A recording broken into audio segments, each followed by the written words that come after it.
Kata para ulama, al-insanu madaniyatun bit-tabai. Manusia itu berwatak sosial.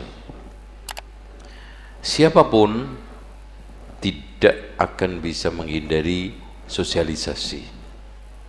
Karena hidup kesepian itu merana. Hidup kesendirian itu menambah kegalauan. Hidup kesendirian itu menambah banyak kekurangan. Bahkan manusia yang serba kekurangan itu akan makin sempurna ketika dia itu mau bergaul.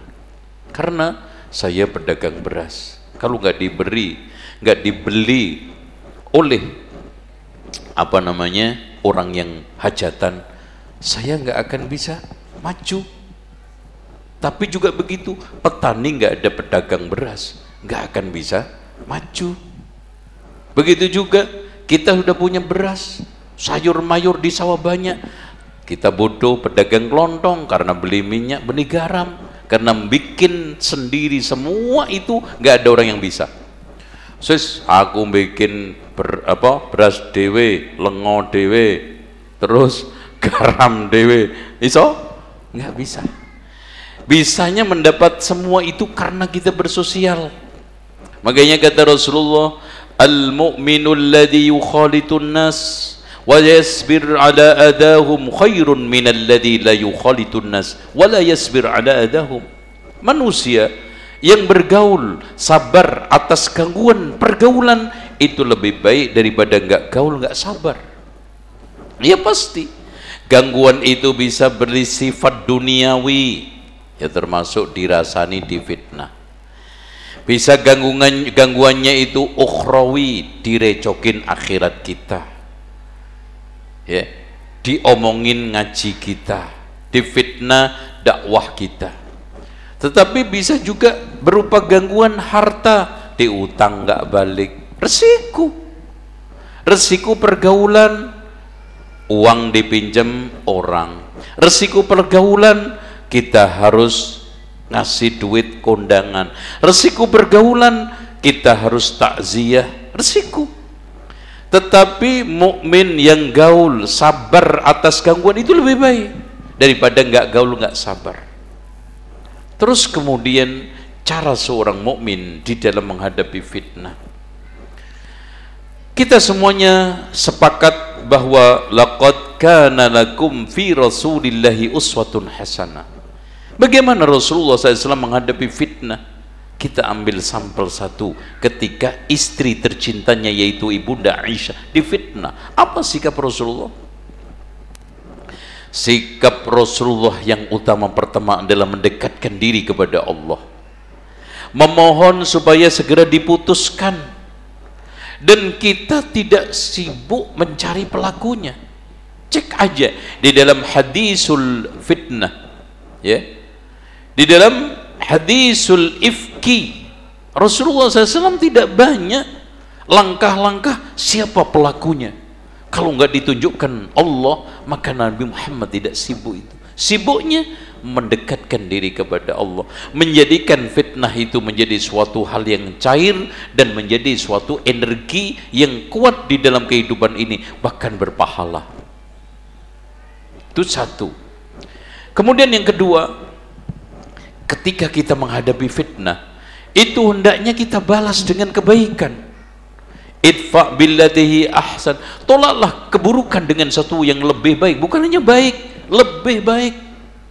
Makanya Al Hasanul Basri itu Pak, kalau difitnah orang dibalas dengan kiriman sop.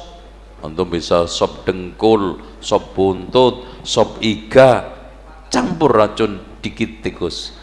Gitu. Ya jangan nanti. Nah, katanya Al Hasanul Basri apa Pak? Wahai saudaraku, kamu telah membuat kebaikan akhirat saya hanya bisa membalas duniamu. Kasih itu kan sopkan dunia.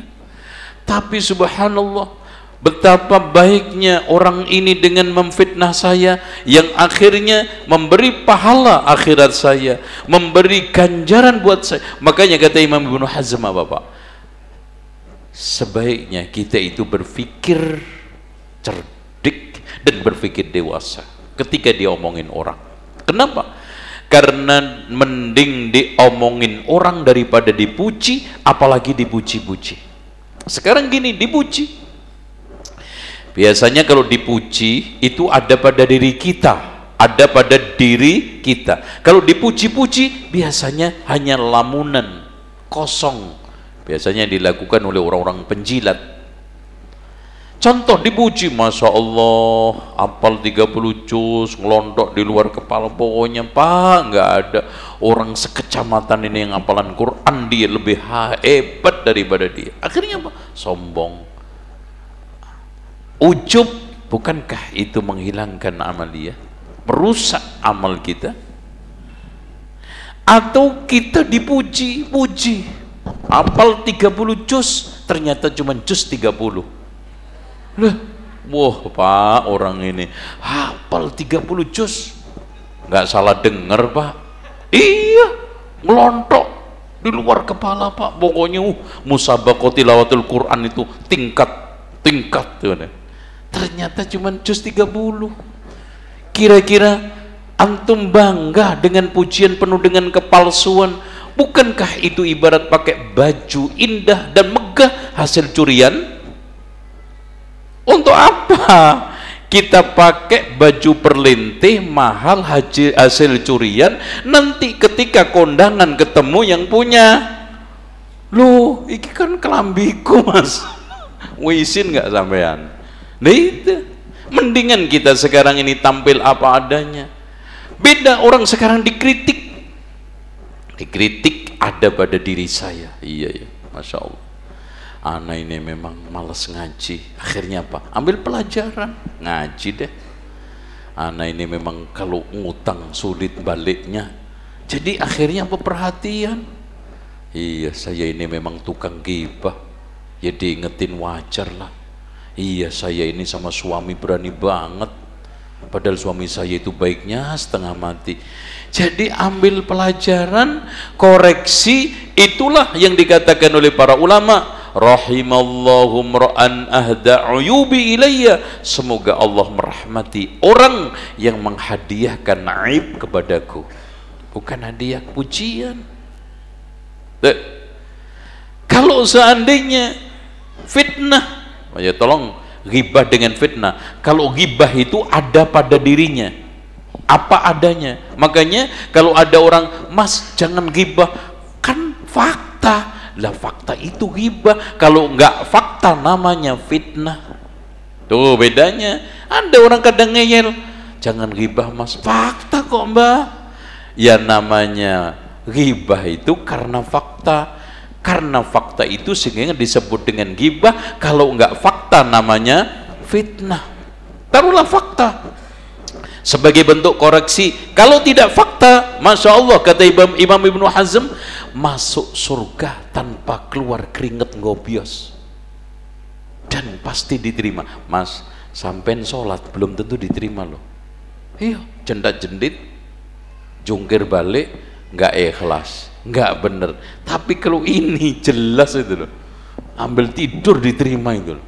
Tidur kan nggak punya usaha apa-apa, merem, nggak sadar, dapat pahala. Itu difitnah orang. Sampai sholat jamaah belum tentu diterima karena ria. Sampai sodakoh belum tentu diterima karena ria sum'ah. Tapi kalau sampai diomongi wong itu jelas jadi surga. Kata Imam Ibnu Hazm, nggak ada orang yang nggak seneng kecuali Majnun. Loh itu aja.